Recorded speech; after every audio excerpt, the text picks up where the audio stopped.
Shohruxxonning qizi Suxanaxon bilan birga o'ynaydigan Qirol filmini suratga olish ishlari allaqachon boshlanib bo'ldi. Suratga olish ishlari Mumbayda boshlandi, keyin Yevropada davom etishi kutilmoqda.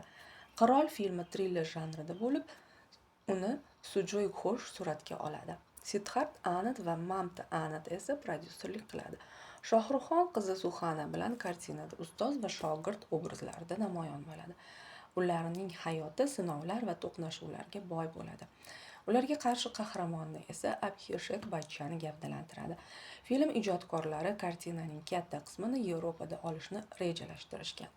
Ular hali daxl qilinmagan yerlarni ko'rsatib, qirolning ko'lamdorligini oshirishmoqchi. Shohruxxon bu filmda suratga tushayotganidan hayajonda, chunki obrazga kirish uchun u o'zining aktyorlik qobiliyati chegaralarini yanada kengaytirishiga to'g'ri keladi. Jang sahnalari ham ancha murakkab. Filmni avgust yoki sentyabr oylariga tugatish rejalashtirilmoqda.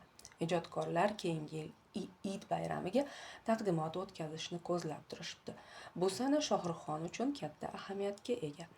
Siddharth Anandning prodyuserlik kompaniyasi Qiroldan tashqari Saif Alixon va Jaydeep Ahlavat ishtirokidagi filmni, shuningdek, Hrithik Roshan ishtirokidagi Krish 4 filmini suratga olishni rejalashtirgan. Shohruxxon esa Qirol filmidan tashqari Pathan blokbasterining uzoq kutilgan sikvelida bosh rolni o'ynaydi.